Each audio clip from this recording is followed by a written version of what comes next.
everybody, welcome to WhatCulture Gaming. I'm Scott, joined by Josh Brown. Hello, Scott. That's the first time I've used your full name, but I'm just that psyched. I'm just that riding on a cloud of CKY-infused hype, because there's two big old leaks for E3, or at least there's two big leaks for games that are coming up in the future. Assumedly, they'll be at E3. One being the next Tony Hawk's game, the other one being the next Crash Bandicoot game. Now, we're going to do this in Tony Hawk's and then Crash Bandicoot order, because it's Tony Hawk's, lads. It's the big old, the Hawkster himself.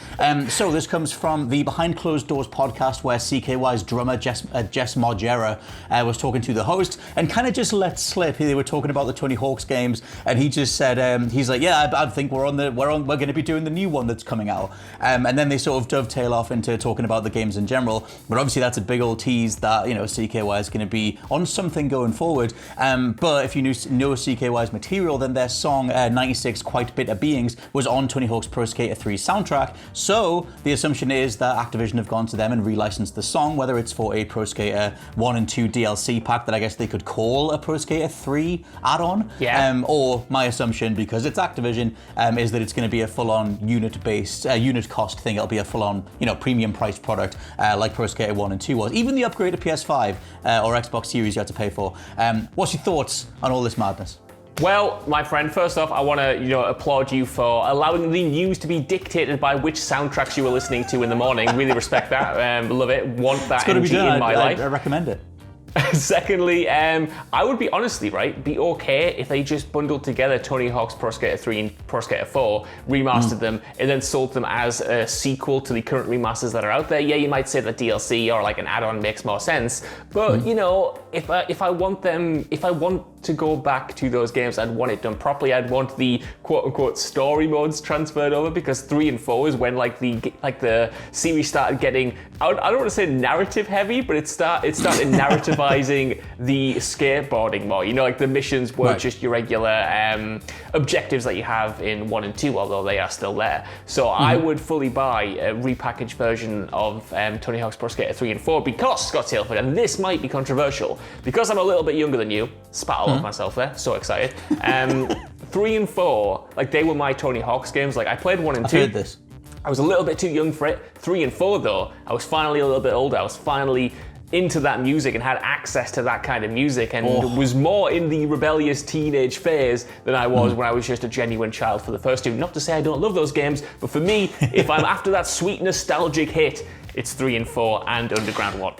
It does, that's the thing, it does tend to split people. Either you came in from the beginning, like me, well, not even that much of a big age difference, but I think that if you're in your early 30s or your very late 20s, then chances are your association with the Tony Hawk's franchise is 1 and 2, and it's those soundtracks, it's Rage Against the Machine on Tony Hawk's Pro Skater 2, it's that whole feel. But if you're even slightly younger, just by a few years, then your entry point was 3 and 4, and you have Ace of Spades as the thing that sets you off, or it's the CKY theme, or whatever, or you just played them throughout the years. But it is interesting because Tony Hawk's, like you said, they started sort of narrativizing the idea of being a skater. It became way more super heroic. Then there was the rise of all the Jackass stuff alongside, and you got them trying to catch up with GTA. All of a sudden you could drive cars and stuff. It was really, really weird. And one thing to throw in that's just a nice little detail that's got a little bit kind of poetic, I guess, sitting here, is that, they've got the whole, future DLC installment, whatever it is, coming from Jess Margera. Obviously he's the brother of Bam Margera, who was an unlockable character initially from Jackass, unlockable in Tony Hawk's Pro Skater 3. And then their dad, Phil Margera, big old lad himself, he was unlockable in Thug 2 and in Tony Hawk's Underground 2. So it's all been about the Margeras over the years. Jess Margera stitching the franchise back together. It could be it, that is kind of reflective of how, like you said, the later games became more inspired by, Jackass and CKY and all that stuff, and the focus kind of moved away from the core skateboarding to more like the attitude of skateboarding, the aesthetic of skateboarding, the iconography of skateboarding, and the entire scene it was always a part of that, but that's when that kind of took focus. You play Tony Hawk's Underground 2, and most of the game is Jackass stunts, you're riding bulls around, you're doing some wacky stuff, you're in California, it's capturing a specific era of culture, or counterculture, I suppose.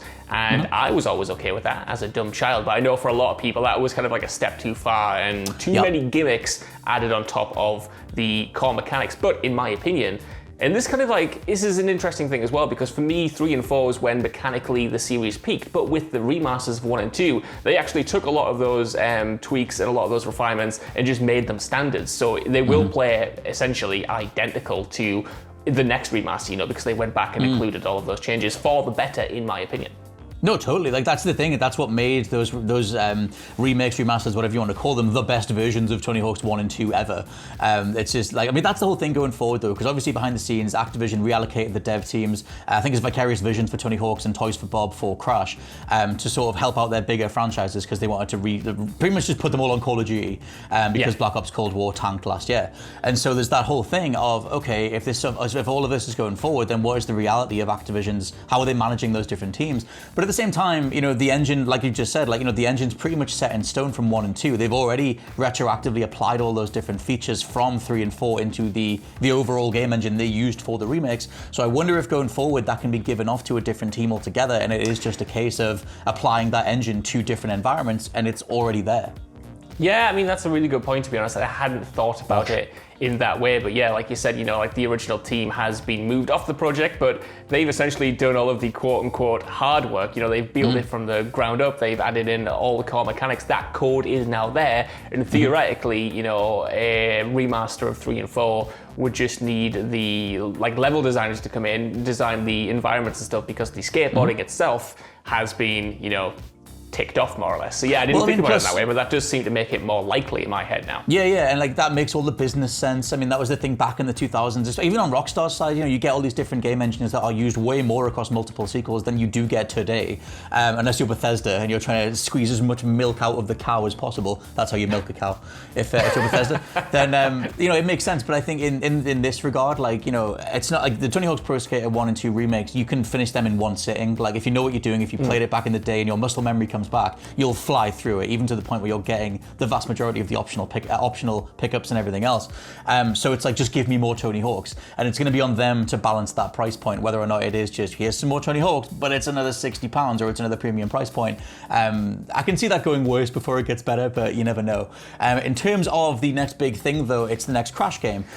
This started last week when Crash and Cortex's voice actors, Scott White and Lex Lang, shared a post on Instagram saying that they were working together again, and then they said, oh, it's not Crash Bandicoot, brackets, but maybe it is, and that kind of kicked everything off. And then since then, they've both followed up on Instagram, on their individual Instagrams, just sort of saying, oh, the next project we're working on is, and then cut off. That was first from Scott White and then from Lex Lang. But Lex does say, mentions Twinsanity in his video. He's always, is it going to be Twinsanity? Is it going to be something else? And then he hashtags, it's like, might be something else, might not be what you think. But one thing to tie it all together, that the fandom is kind of running wild with, is this idea of this Crash game called Wumpa League, which was, the name Wumpa League comes from a background art asset that was used in last year's celebration of Crash 4's sales video that was on Twitter. If you look in the background when Crash and Coco are playing Uncharted, you can see this little sign that says Wumpa League, which could just be anything, could be anything. But if you finish Crash 4, it's about time, to 106%, the TV at the beginning of the game shows a logo that is a Wumpa apple with some arrows going around it. So the assumption is that the Wumpa League is that arrow, that's what it is going forward, and maybe Wumpa League is the name of the new Crash Bash, the new fancy evolution of Crash Bash. Oh man, I don't know where I'd land on this, because I love Crash Bash. Genuinely, I have so many fond memories playing that with my friends. I think it is unashamedly good fun. However, if they do a multiplayer thing, I'd want all of those game modes to come back, every single one of them to be rolled in somehow. And I'm not against, in theory, the idea of a Crash Bandicoot multiplayer online experience. However, I don't want that to be the only thing we get. We've heard a lot of rumors about there not being a proper, quote-unquote, proper Crash 5 in the same way, in the same vein as Crash 4 About Time. And I don't want this to kind of be the future of the franchise, where we only get multiplayer things because single player isn't viable or whatever. That would suck, but at the same time, the idea of an online Crash game is tingling my Crash Bash senses, so I can't hate it outright. Well, the thing that I wonder is, like I said with the Tony Hawk's thing, you have the engine intact. All you need, quote unquote, is a new scan of Bam Margera's new face and then new level designs to make the next Tony Hawk's installments work. The next Crash installment, main installment, is going to need that original dev team because Crash 4 has such a signature feel to it. The cutscenes, the way he moves. They took some really cool, they advanced the Crash formula really, really well in that game. I love Crash 4, it's immaculate. And so I'm kind of like, you're going to need that team for the main thing. But with that same line of thinking, is there a way to use what became Crash 4's engine for this set of minigames? It's not like there's that much in Crash 4 that would require, bespoke coding. Like there are little weird little minigames, maybe you're all in like little vehicles, because I think there's one where you're all bouncing into each other like dodgems or something. It's like, but any, newer dev team could do that. So I kind of wonder if that's what it is. I guess, what do you think, what's the worst case scenario for an Activision-based Wumpa League Crash spin-off? I mean, in my opinion, it's an Activision-based Wumpa League. They come out with this, multiplayer game, but it's absolutely fill it to the brim with microtransactions. And you've got the Crash Bandicoot Battle Pass, and you've got the Coco Bandicoot Battle Pass. You've got the Cortex Battle Pass. You've got all of these things that are just nickel and diming you. But hopefully, they have learned their lessons and won't do that, especially to a brand as beloved as the Crash brand. There's so many people across so many different age ranges that love that stuff. And people were kind of a bit annoyed when they introduced microtransactions and things into the Crash Team Racing remaster after the fact, after the review period. But they can do it right, in my opinion. If you perhaps even make it like free to play, if you make it so it's not just this awful grind that's exploiting the brand, I think there is a way to do it well. Whether or not they will do that, I don't know. But for as much as it pains me to say it, because Activision have done so many bad things in the past and are continuing to do bad things right now. When it comes to Crash, they've released 3 games so far, 3 packages. They've had the Insane Trilogy, they've had that tag team racing thing, they've had Crash 4. And for me, all of those have been winners. They haven't gone wrong yet. So hopefully, if they do this multiplayer thing, that won't be the one that trips them up. Hopefully, don't stop the streak. Yeah, the less said about the mobile game, the better. That is, you don't need it. Yeah, but if you just stay to you don't want it. You don't need it. If you look at the big main releases, though, like you said, the Insane Trilogy was spot on for what it was going for. I adored Crash 4 way more personally. Crash Team Racing is ridiculous that we can just play a full version of Crash Team Racing online against the world to this day. It's still supported very well. But if I go down the cynical business side and I look at the engines, the assets that are already in place, I wonder if they, like I said, they take the engine from Crash 4, maybe you take the amount of costumes from Crash Team Racing and you repurpose them through Crash Bash in a free-to-play model that you put on Game Pass, you put it on something that lets people dive in or encourages them to seek it out or whatever from day one, and you monetize it that way. Because I do think there's something in making Crash Bandicoot's mechanics a adversarial thing, like PvP Crash in Crash Bash was always really, really fun, and you hardly, other than Fall Guys, there's not been that many recent like PvP platformers. Like it's not really a thing. So it's like you can point to Smash Brothers or Brawlhalla or something, but it's not really a thing. So I would hope they do right by it.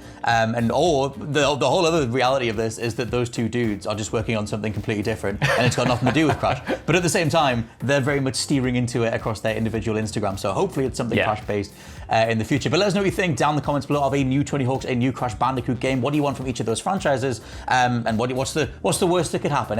It's only Activision, so don't worry about it. For now, though, I've been Scott from WhatCulture.com. I've been Josh from WhatCulture.com.